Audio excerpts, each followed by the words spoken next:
A paz do Senhor a todos. Hoje nós vamos continuar a meditação no capítulo 2 de Miqueias, a partir do verso 6. Nós paramos no verso 5, vamos continuar a partir do verso 6. Vamos orar. Senhor Deus, que Tu possa dirigir esse estudo, essa meditação neste dia, que a Tua palavra venha falar conosco e que possa nos ensinar a Te obedecer, a andar nos Teus caminhos, a fazer a Tua vontade.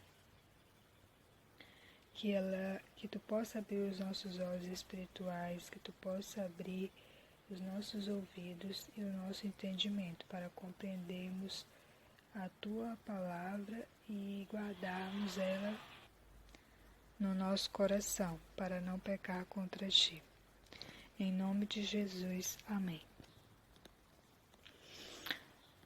O verso 6 é a segunda parte do capítulo 2. Ele tem como título Contra os falsos profetas. O verso 6 inicia dizendo: Não babujeis, dizem eles, não babujeis tais coisas, porque a desgraça não cairá sobre nós. Provavelmente quem estava dizendo isso eram os falsos profetas. O escritor do livro só está replicando o que eles diziam,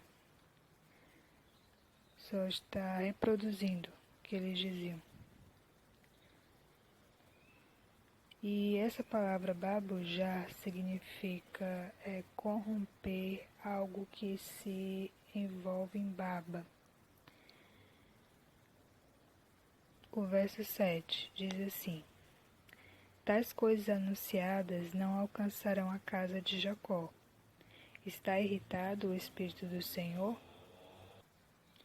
São estas as suas obras? São as perguntas que provavelmente os profetas faziam sobre as profecias que estavam sendo ditas para a casa de Jacó. Sim, as minhas palavras fazem o bem ao que anda retamente. Mas há pouco se levantou o meu povo como inimigo. Além da roupa, roubais a capa, aqueles que passam seguros, sem pensar em guerra. Eu compreendo essa passagem que, inicialmente, o profeta Miqueias escreve, reproduz a fala dos falsos profetas e depois quem responde às perguntas que os falsos profetas fazem é o próprio Deus. Quando eles perguntam se o Espírito do Senhor está irritado, se são essas as obras dele, o próprio Senhor responde dizendo que sim, que as palavras dele fazem o bem a quem anda retamente. Porém, o povo estava roubando até a capa daqueles que passavam seguros sem pensar em guerra. Até aquelas pessoas que estavam tranquilas, eles estavam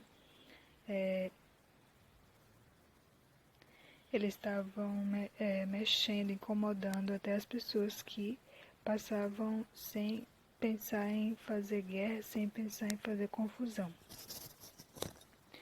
Aí mais adiante, o Senhor continua acusando eles de outras coisas, dizendo: Lançais fora as mulheres do meu povo, do seu lar querido.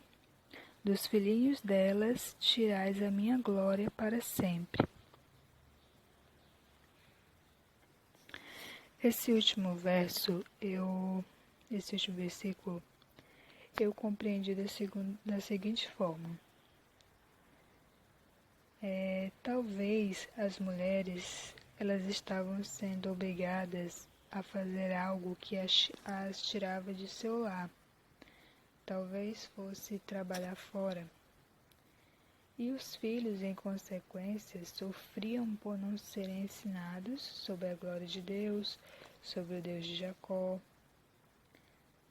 sobre o que ele havia feito no passado. Se as mulheres não tivessem tempo para educar seus filhos, elas não poderiam contar sobre o Deus de Jacó, sobre as maravilhas que ele havia feito para o seu povo. Assim, as crianças cresceriam sem a glória de Deus, sem conhecer, sem saber o Deus de seus pais, o que o Deus de seus pais havia feito no passado. Aí eu me questiono, será que isso se aplica aos dias atuais? Eu creio que sim, né? Mas vamos continuar a leitura. O verso 10 diz o seguinte: Levantai-vos e ide-vos embora, porque não é lugar aqui de descanso. Ide-vos por causa da imundícia que destrói, sim, que destrói dolorosamente. Eu entendo que essa imundícia que fala no verso 10, ela esteja se referindo à idolatria que estava destruindo o povo e eles não estavam enxergando essa destruição.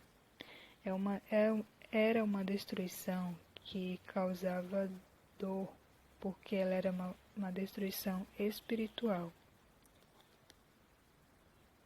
O verso 11 diz assim: Se houver alguém que, seguindo o vento da falsidade, mentindo, diga: Eu te profetizarei do vinho e da bebida forte. Será este tal o profeta deste povo.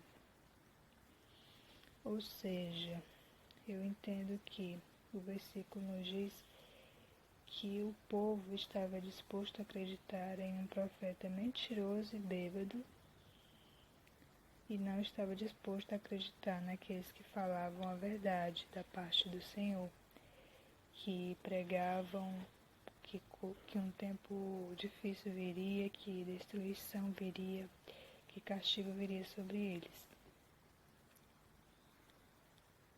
Refletindo sobre esses versos que nós lemos, nós vamos hoje parar por aqui. Refletindo sobre esses versos, eu entendo que seria interessante nós orarmos pelas mães atualmente e também sobre esse verso, sobre todos esses versos que falam sobre falsos profetas. Então vamos orar. Senhor, dá sabedoria a cada mãe para educar seus filhos nos caminhos do Senhor. Jesus, hoje as mães precisam trabalhar, deixar seus filhos em creches, com avós, com babás. Pai, dá discernimento a essas mães para verem que estão entregando seus filhos para serem educados, instruídos e ensinados por outras pessoas. Meu Deus, que principalmente as mães cristãs entendam que elas precisam educar seus filhos e ensinar sobre Ti para eles. Senhor, a respeito dos falsos profetas, daqueles que guiam o Teu povo com mentiras, sem o Espírito de Deus, orientando apenas pela carnalidade, dá-nos discernimento para saber quem são eles, para que nós não os ouçamos nem venhamos a ser guiados por eles. Em nome de Jesus, oramos, pedimos e agradecemos. Amém. Que você medite nessas palavras que nós lemos, nessas observações que eu fiz, e que você faça também a sua própria oração e entregue esses minutos que você dedicou à meditação como a sua oferta nesse dia ao Senhor.